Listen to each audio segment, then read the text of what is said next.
Okay, so first of all, before I go over anything, I just want to say, to everyone out there that I really liked No Way Home, and maybe I'll make a video about how much I liked it in the future. It did a lot of cool stuff.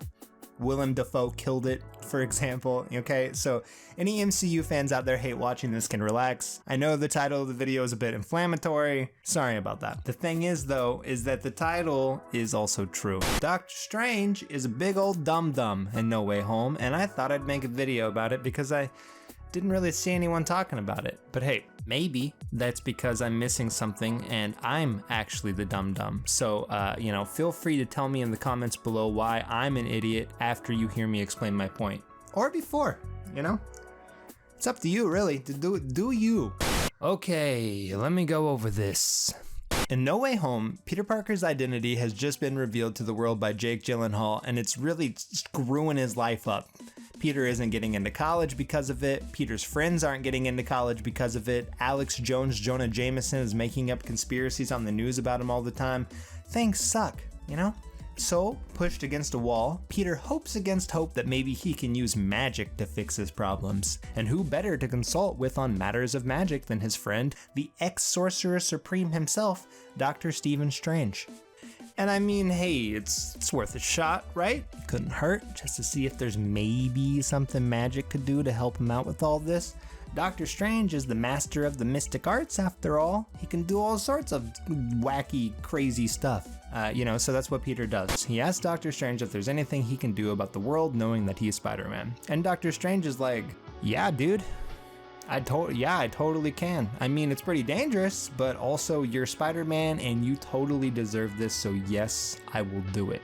Then Wong's like, hey, whoa buddy, that magic is really dangerous, It can literally destroy reality, so, you should be careful, homie. And Strange is like, it's cool, Wong, I think I got this. So Peter Parker, at this point, he really has no reason to question the master of the mystic arts on the mystic arts he's about to unleash. He's Spider-Man, not Magic Man, That'd be like if Doctor Strange questioned Spider-Man about spiders, or Green Lantern about Green Lanterns, or Wolverine about the correct usage of the word bub. Bub, bub, bub, bub, bub. I feel the way I feel, bub, bub, bub, bub, bub, bub. Thanks for the lift, bub, bub. Anyway, Doctor Strange starts casting the spell, and while casting the spell, I reiterate, mid-cast, not beforehand, during the time that the spell was already being cast, Doctor Strange was like, so everyone no exceptions, is about to forget you're Spider-Man. Just so you know. Now, this was something that Peter was unclear about before the spell started, So he asked, what about my girlfriend? And Doctor Strange goes, okay, fine. Even though it's very dangerous to alter the spell while I'm in the middle of casting it, it's just super dangerous. I'll go ahead, I'll alter it a bit, okay? But then Peter goes, well, all right, but what about my friend Ned? What about my Aunt May? What about my good buddy Jon Favreau? I want them to all keep knowing I'm Spider-Man too. So Doctor Strange keeps changing the spell over and over and over until whoopsie daisy. The spell goes wild and almost destroys the universe or something before Strange is able to put a stop to it. Afterwards, Doctor Strange blames Peter for the spell messing up because Peter kept talking while he was trying to cast it, which obviously totally made it all Peter's fault, apparently. Then they talk about how Peter hasn't called the college him and his friends didn't get accepted into, and Doctor Strange is like, wait, you didn't even call them and try to plead your case? Are you flipping joshing me right now, Spider-Man? And Spider-Man's like, wait, I can call them? I can do that? And Strange is like, oh, how could you resort to such a dangerous spell without even checking something as simple as that first? How irresponsible of you, Spider-Man. Get out of here, you. All right, so now that I'm done explaining all that, I have a question to ask. Why didn't the seasoned Doctor Strange, who went through all the events of his movie, Infinity War, all that, why didn't he think it was necessary to go over the insanely dangerous reality-altering spell capable of wrecking all existence at least a little bit more with Spidey before casting it? Just a small explanation on what exactly the spell would do, you know? Like, it seems to me to be very reckless, and well, you could also even say idiotic behavior, huh? But also, the other thing that really gets me is the fact that Doctor Strange had the cojones to be mad at Spider-Man afterwards, as if it were somehow this young, magicless man's fault that the Sorcerer Supreme led him to believe that he could easily fix all of his problems with magic. I mean, you know? But see, the movie wants you to think it was all Peter's fault, and the spell went wrong, and things turned out the way they did because Peter's immature, and he kept talking when he shouldn't have. That silly Billy should have just willingly accepted that his loved one's memories of him were going to be erased without so much fuss. No, but seriously though, of course Spider-Man said something, duh.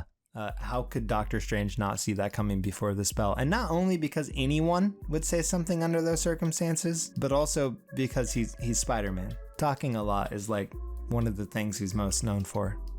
Man, I bet that bald lady teacher Strangehead, rest in power, pour one out for a homie. I bet she's rolling around in her grave right now. Not messing with the multiverse was probably like one of her first lessons. I mean, Strange is just shit at his job. So why did Doctor Strange do it? What's the real reason Strange had for being such a complete and utter nincompoop? Well, because Doctor Strange was a poorly thought out plot device used to kick the movie story off. It was lazy writing. Hey, don't you boo me. I like the rest of the movie. Come on, don't be like that, guys. Hey. Listen, just think about this. Just imagine this. This is Marvel's What If Doctor Strange Wasn't a Complete Fucking Moron in No Way Home. Before the spell, Doctor Strange could have said, okay, Peter, I'm gonna cast this spell and everyone you know will forget that you are Peter Parker. The Spider-Man is Peter Parker. I'll give you a moment to consider that. Could have even given him like a day or something, right? But even a moment would have been something. Anyway, and after a moment, Spidey would have been like, hey, whoa, what about my friends and my aunt? I don't want their memories erased. Anything you can do about that? And Strange would have been like, oh yeah, no problem. I'll just change up the spell a little bit. You know, good thing you told me beforehand though, because if I tried to change the spell mid-cast, I could have potentially destroyed our reality. Which is why I asked beforehand, because I assume there might be people you wouldn't want to forget your Spider-Man, obviously, you know, because I'm not an idiot. Also, now that I think about it, it's probably a good idea to make it so I don't forget that you're Spider-Man either, just in case something goes wrong with the spell and I have to like magic things back to normal. But that's not what happened, you know? He was just like, hey, you want to do this? And Peter's like, okay, will it help? And he's like, yeah, it'll help. All right, we're doing it. It's fun. Like, come on, it's so stupid. Listen, guys, this is some hard truth for you, okay? Doctor Strange is the main reason Peter Parker's life is in shambles at the end of No Way Home. His carelessness created the situation, and even though it's true that later Peter's desire to save everyone made the situation worse, none of it would have happened in the first place if Doctor Strange had even a shred of common sense. Oh, and fun fact, Doctor Strange is so stupid in this movie that after the trailers were released, which showed about 90% of what I just went over, it led some people to theorize that maybe it wasn't even Doctor Strange, but actually Mysterio pulling a trick, because why would Doctor Strange do any of this? Why would he be so careless? But now I guess you've all just accepted it, which is understandable. Yeah, I guess, because the rest of the movie is really good. Willem Dafoe, you know, Alfred Molina. I mean, come on, what are you going to do? Toby and Andrew are in it too. Oh, and one last thing. I saw some people comparing what happened in No Way Home to Amazing Spider-Man's Happy Birthday story, because that also has a Doctor Strange spell that goes wrong involving Spider-Man. The difference is that in the Happy Birthday story, Doctor Strange is trying to protect the world from Dormammu by having a one-on-one magic battle with him while the rest of the superheroes fight Dormammu's minions. But Spider-Man can't stand watching Doctor Strange take on Dormammu all by himself, so he courageously, yet foolishly, jumps into their magic battle right as Doctor Strange is about to cast a big, complicated spell. Peter's presence interferes with the spell, and it sends him on a journey through time from his beginning all the way to his possible end. It's a good comic, by the way. You should read it. I liked it a lot. But yeah, anyway, you see how in this story it's not Doctor Strange's fault for being a careless imbecile. It was just, you know, Peter wanting to do the right thing, but going about it in kind of a foolhardy way. You know what I mean? That, that very in character for him. Anyway, that's all I have to say about this, I think. Please tell me in the comments why I'm actually the idiot and not Doctor Strange. And again, I really did like the rest of this movie, okay? Well, it was also weird that Flash Thompson got into the same college that Peter's friends didn't get into because their involvement with Spider-Man, even though Flash read a book about being best friends with Peter Parker, and then he met up with one of the college admins about it. Maybe I'm remembering that wrong. I don't know. I only saw the movie once, but the rest of the movie is good, okay? Maybe I'll make more videos about it in the future once I watch it again. Make sure to subscribe for that and more videos. Thanks for watching. Thanks for watching. Thanks for watching.